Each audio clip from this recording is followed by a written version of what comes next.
Καλησπέρα από το Ίδρυμα Μιχάλης Κακογιάννης. Έχουμε κοντά μας τον κιθαρίστα Jonathan Kreisberg. Mr. Kreisberg, welcome to Greece. Thank you for this interview. Sure. What was the purpose of your visit here in Greece? Well, the main thing was a concert on Thursday night. It was the ending of our one-month tour here in Europe with my group, my quartet. And we had a wonderful time playing for the audience on Thursday night. And then we decided to add a guitar masterclass here through Guitar4 for some of the Athens musicians. And we had a wonderful time with that too. I'm hoping to come back again soon because it was all around a great visit. Is the first concert you give here in Greece? It was the first time I performed with my own group here in Greece. I've been here before as a member of Dr. Lonnie Smith Trio, and I also came and did some teaching and performing in the Corfu Jazz Seminar at Ionian University, which was great. That was a few years back. But I always wanted to bring my own band here, and it was really a great night. What was your main influence in music, and when did you start playing the guitar? Well, I grew up hearing a lot of great music. My father had a great record collection, so I was listening to music like Cream with Eric Clapton, like Hendrix, but then also I was hearing some interesting classical music. I was hearing the soundtrack to Zorba the Greek, so I was having some early influence from this country even. I remember really enjoying all that.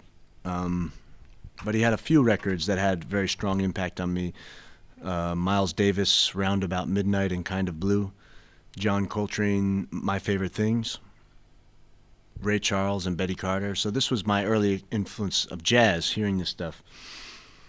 The reason I started playing guitar was I heard Eruption, Eddie Van Halen. And I said, this is beautiful. What is this sound? It's amazing, you know. So I got a guitar and I immediately began trying to get that sound, you know. Of course, in a year or two, I started to make some more connections, maybe a few years, that I started to realize. I got into Alan Holdsworth through Van Halen. I would read him talking about him. So then I heard Holdsworth and I said, wow, what is this? And then, of course, at that point, I began to make this connection from Coltrane to Holdsworth to Eddie Van Halen. There was the influence, and I started to realize that the influence that we all receive can be translated through our soul and become something new, you know. So I think that maybe that's something that, as I learned more about jazz, I always kept those influences. So maybe it became slightly different than someone who began playing jazz guitar because they liked Wes Montgomery, you know. Because for me, I really love Wes now, but when I was a kid, I liked guitar players like Eddie Van Halen, Stevie Ray Vaughan, Jimi Hendrix, also John Williams playing classical and Paco de Lucia playing flamenco. But when it came to jazz, I was listening to mostly horn players and piano players. So later, I believe it probably gave me some slightly different angle on playing jazz guitar, you know. Yes. But with all the great guitarists I have spoken, they also mention the same influences in the beginning. But I see you have a common ground, but then you go another way, different way. What do you think is the thing that makes you go your different ways, separate ways? Probably people's personality. Everybody's different personality is like a prism. You know, when you shine a light through a prism and it splits apart and becomes something else. I think that that's the same way with influences. If you give the same guys certain three influences through the prism that is inside them, it will become different between the different people, especially if it's someone who's very creative, you know. So more creative type people it won't be so literal. The influence won't be so literal, you know. Someone like Schofield, to me, I hear a lot of Miles in Schofield's playing, and I think that it came through him, and through his prism it became this other thing, because he also liked rock guitar, and it became something very unique, you know. Holdsworth heard Coltrane, and the way he channeled that, it came out different, you know. When did you decide that you're going to do this for a living? I never decided. I'm still thinking about being a dentist. It's okay. Yeah. You still have time. Yeah. No, seriously, I never decided. I just, it chooses you at some point, and you know that's what you're going to do. I was pretty young when I knew I just knew. It wasn't a choice. I just knew. You made other jobs for a living, though, up to a point. I made money as a guitar player when I was very young. When I was 14, I was playing weddings and things like that and getting more money than anyone else that I hung out with, except for the drug dealers and pimps, which they did better than me. They still do better than I do. So if they're out there, send me some money. Let's talk about your career afterwards. When did you recorded your first album? What collaborations have you done, and which one stands out for you? Good question. The first recording I ever did was probably I had a band that was kind of like a progressive rock group in Miami, and that was probably the first recording I did. We did a couple records, and then I had a trio that came out of that group that was kind of a jazz group, but that kind of had many different colors, and that was just called Jonathan Kreisberg Trio, and I was probably 20 years old, you know. And on this record you could hear a lot of my influences more literally in certain tunes. You would hear kind of my version of Holdsworth, my version of Hendrix, my version of Schofield, my version of Jim Hall, my version of Bill Frisell. It all sounded like me, but like through these little various prisms, you could say. Then I moved to New York and I did a record called Trioing, which was kind of me getting rid of everything and just playing standards, but trying to find a voice through there. And I think I did. That was a really important time for me. That was the first time you realized you have your own unique style. Maybe it began there, yeah. Some people would argue and say it was on the first one too, but when do you feel it was right? Maybe later. Then I went on to do some records for Crisscross and some original music records like Unearth, South of Everywhere, and Shadowless. Those records are where I feel like I really reached something that was special for me. And hopefully that's still happening. It's a constant evolution. I believe being a jazz musician needs to be an evolution, or else you lose the point of why you're doing what you do. If you lose that evolution, that's really important. But you have established the first base of having your own voice, so it's only natural that you want to evolve it from now on. Definitely. I mean, I just think as a jazz musician, we watch out for getting that feeling like, I've arrived, now I'm there. That's not good. You know, for an improviser, it's not good, because then you kind of get lazy maybe, or you need to say, okay, I did that, now what's next? You know, and you keep this, you have to enjoy the struggle maybe, but also just the process. Maybe it doesn't always have to feel like a struggle, but it's a process. And you have to embrace that. You know, if you try and make everything too perfect and you say, now this is it, maybe you lose that process a little bit. How about your collaborations? Which one does it stand out for you? That's a great question. It's a funny question to ask because my new CD is actually a solo guitar CD. So it's a collaboration with myself, which and it sounds like a joke, but it actually was. Like, it was a weird process I went through to make that record, where I had to kind of go inside and talk to myself and really say, okay, well, what do you want to do? I don't know. I think I want to do this. Okay, we have that tune. Now what's the next tune going to do? And I said, let's do something that goes like this. What if I make you do this? You're going to make me try and do that? Okay, let's see what happens. You know, there was a conversation even happening within me. So that was really interesting. And that's called One. That comes out in a month. But of course, I've had many actual interactive collaborations. The most recent that's been very meaningful to me, and probably the most important, has been with Dr. Lonnie Smith. We started playing about 3 or 4 years ago, and immediately had some type of brotherhood or some type of common language. That is funny because our backgrounds are so totally different, you know.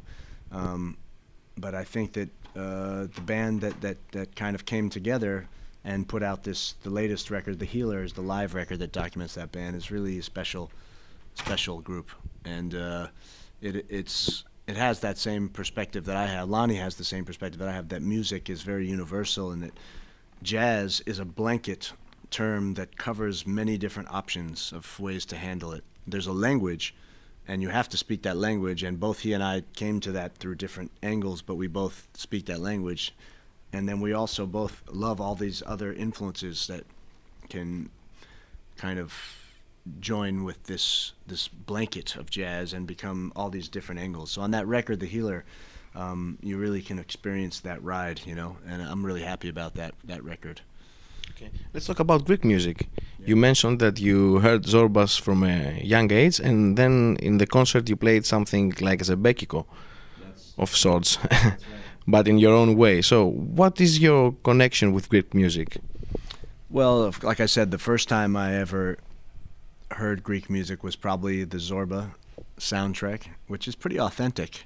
I believe that stuff is, you know, I'm not sure actually who played on it. I'd like to go back and find out because I don't know who the personnel was. But years later, I had a fairly serious relationship with a girl from here originally. Now she lives in New York, but I used to come here for spend about a month every year in the summer, and I would be out somewhere and I'd hear some band playing a zembekiko, and I'd say, "Whoa, listen to that great 9 groove," and like start hearing these melodies. So I started checking out the forefathers like Marcos van Beccaris and this kind of stuff, and I instantly started thinking I could do something with this. Like these melodies are really smart and the rhythms are very sophisticated.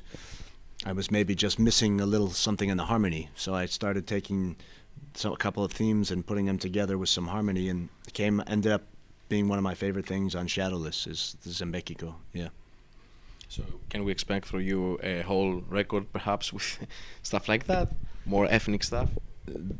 Maybe, I don't know. I hadn't thought about it, but it would be a nice challenge to do something like that. Wow, that would be cool. Maybe a record with a different song from a different tradition, the entire record like this. Yes, with local players. We can hook you up. Okay, this is my new producer here. Yeah, I'm the godfather. We will be working on this next year. Or a jazz edition of Vamakaris. A whole album of Vamakaris. Now that's pressure. That's pressure. But so that you know, here the foundation of Kakoyannis. Yeah. Kakoyannis was the director of the film Zorba the Greek. Really? Yeah. So it's probably he's the one who put all the music together. No. He's the director of the Okay. He's a film director. Right. The music is Nice. So you Theodorakis. are in the place, in the foundation of Kakoyannis. Whoa! Zorba the Greek. Look at that. Let's talk about your gear now. Talk a little about your guitar, your sound. If you say so, if we must. If you must. No. Yes, we must. Sure. What kind of a guitar do you use? This It looks fabulous, but what is it? this is a wonderful guitar. Okay. It's had some beatings over the year, but it still works. Still works very good. How many years do you have this one? I've had this guitar for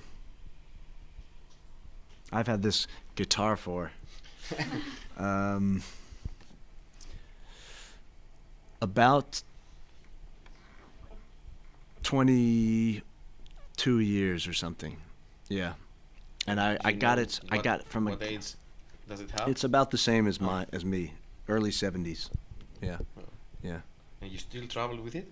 Yeah. You're not afraid of No. the airlines messing up stuff? Well, I'm very tough with that.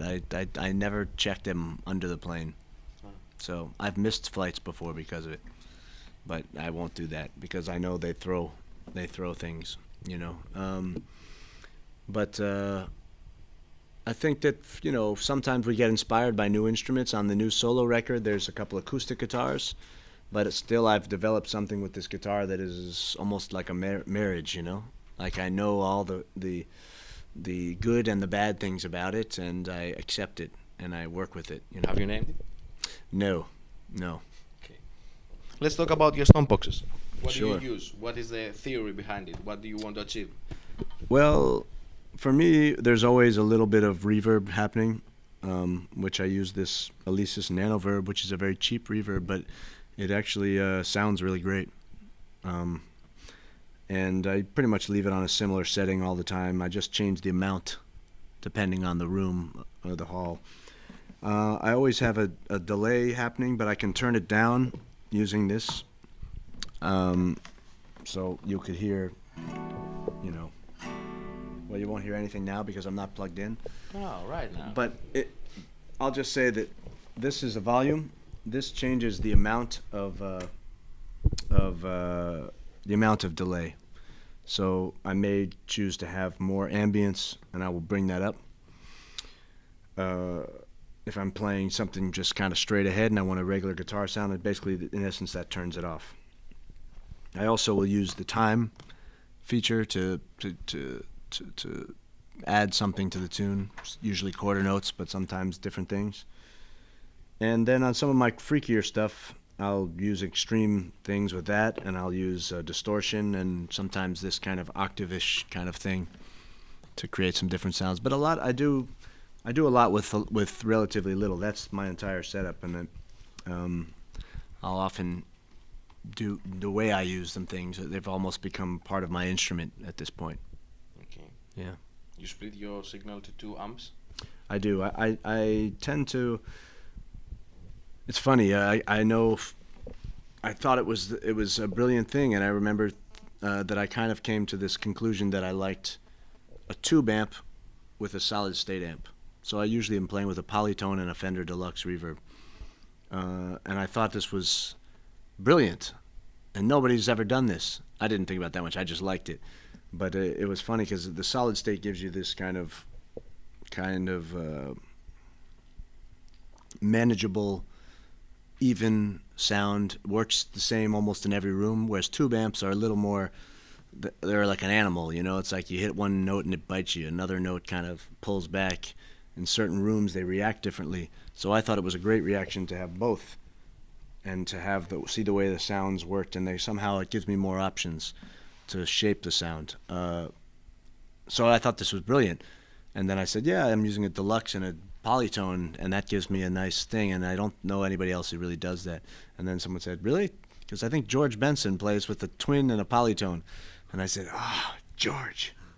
So, you know, he has good ears, you know. Do you have any advice for young guitarists out there watching this video? For sure. Many young guitarists, their first concern is about grand gestures. They think, I need to change the world with my music. I need to be so unique, and this is important, and there comes a time for this. But you have to have faith that in becoming a better musician with the very simple, the most basic level, building your basic building blocks of music, understanding why a melody sounds beautiful against a chord. If you can learn these things, understanding why rhythms work, understanding how to groove, how to play in tune, how to play in time, how to communicate with an audience, if you can master those things and you're a unique being, the other thing will happen. You will change the world, and you will have an influence on people's lives in a good way. You'll help people through your music, but not by directly trying to do that. Start and make yourself better. You know, it's the same way they talk about relationships. If you make yourself better, you can help other people. And it's the same with music. Become a good musician. Learn the basics of music. Develop your ears, develop your hands.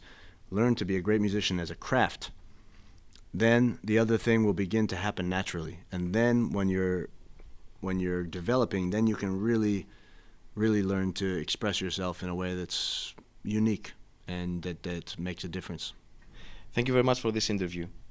It was a pleasure meeting you and talking to you. Great. Για περισσότερες παρουσιάσεις εξοπλισμού, συνεντεύξεις και ενημέρωση για τα επόμενα live στο Guitarspot.Gr.